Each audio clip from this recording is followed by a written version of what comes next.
अरे कॅबिनेट मंत्री जर सुरक्षित नसेल तर आमचं काय आहे? तर मला वाटतंय ओबीसीचं आरक्षण हे महाराष्ट्रातलं संपुष्टात आलेलं आहे आणि ज्या भाजपच्या पाठीशी ठामपणे ओबीसी उभा राहिला तो भाजपच्या सत्तेच्या कालावधीमध्ये ओबीसी बेदखल होतोय. मी हे अगदी वास्तव आणि परखडपणे बावनकुळे साहेबांसमोरही मी माझी मतं मांडलेली आहेत. ओबीसी दिसणार नाही, बलू तालुका दिसणार नाही. एखादा सुतार, लोहार, कुंभार, बेरड, बेडर, रामोशी, बेलदार, गिसाडी, पारदी, धनगर, माळी, साळी हे दिसणार नाहीत. आता ओबीसीच्या जागेवरती सरळ फेक सर्टिफिकेट आणि डुप्लिकेट माणसं ओबीसीच्या जागा भरून काढतील. सध्या महाराष्ट्रात एमएलसी निवडणुकीचं वारं वाहत आहे. 9 सीट्स जवळपास खाली आहेत. भाजपला जवळपास 6 सीट्स अपेक्षित आहेत. काय वाटतं तुम्हाला? नाही, आता ते पक्ष आहेत, परत अलायन्स मधले पक्ष आहेत, ते निर्णय घेतील. पक्षाचे सदस्य, पक्षासाठी काम करणारे वगैरे वगैरे त्यांचे काही क्रायटेरिया असतील. पण लक्ष्मण हाके हा लढणारा कार्यकर्ता आहे. लक्ष्मण हाके स्वतःसाठी या संदर्भात भेटायला आला नाही, बोलला नाही, बोलणार नाही.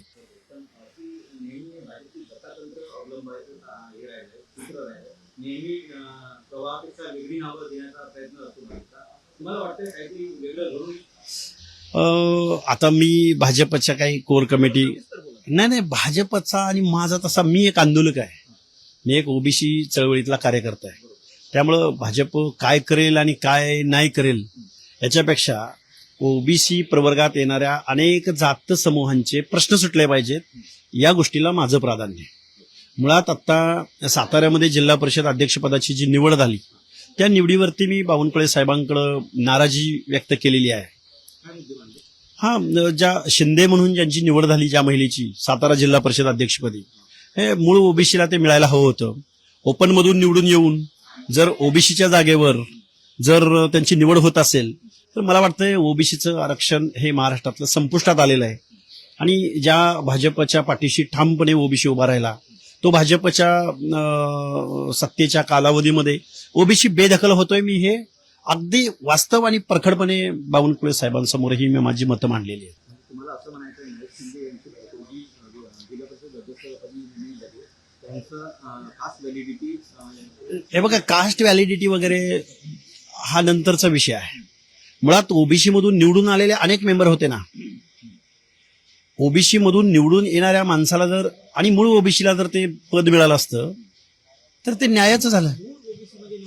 अरे नव्यानं 2 सप्टेंबरचा JR जो निघाला आणि जे नव्यानं फेक डॉक्युमेंटद्वारे जे सर्टिफिकेट काढले जात आहेत, बलू तालुका आता इथून पुढे दिसणार नाही. आता इथून पुढे ओबीसीच्या रकान्यामध्ये मराठा कुणबी असे सर्टिफिकेट काढलेले हे सगळी मंडळी दिसतील. ओबीसी दिसणार नाही, बलू तालुका दिसणार नाही. एखादा सुतार, लोहार, कुंभार, बेरड, बेडर, रामोशी, बेलदार, गिसाडी, पारदी, धनगर, माळी, साळी हे दिसणार नाहीत. आता ओबीसीच्या जागेवरती सरळ फेक सर्टिफिकेट आणि डुप्लिकेट माणसं ओबीसीच्या जागा भरून काढतील आणि हे दुखणं आहे आमचं. हे दुखणंच मी आता साहेबांसमोर मांडलंय. अध्यक्षपद हे आम्हाला आवडलेली नाही. ओबीसी एक मूळ ओबीसी तिथं पोहोचला असता तर एक संविधानानं केलेली तरतूद, प्रतिनिधित्वाचा कायदा तुम्ही सर्रास पायदळी तुडवत असाल तर ते धोक्याचं आहे आणि ओबीसी हा अस्वस्थ आहे. ओबीसीच्या मनातली जी काही खदखद आहे ती मी साहेबांसमोर मांडायचा प्रयत्न केला.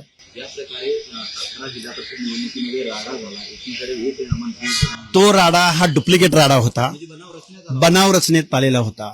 हे दोन्ही पक्ष सत्तेमधले आहेत. तिथं राडा कशाबद्दल व्हायला पाहिजे होता की ओबीसीला तिथं जागा कशी मिळेल या संदर्भात राडा झाला असता तर आम्ही ठामपणे त्याचं समर्थन केलं असतं.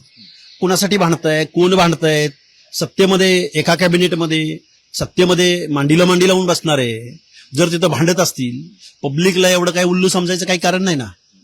अरे आम्ही भांडतोय की ज्यांच्या बाबतीमध्ये सामाजिक दुजाभाव झाला, ज्यांना संविधानानं रिप्रेझेंटेशन म्हणून जे रिझर्वेशन दिलं ते रिझर्वेशन तुम्ही टाळून आता इथून पुढे काय ओबीसीचा रकाना काय या लोकांसाठी देणार का काय तुम्ही?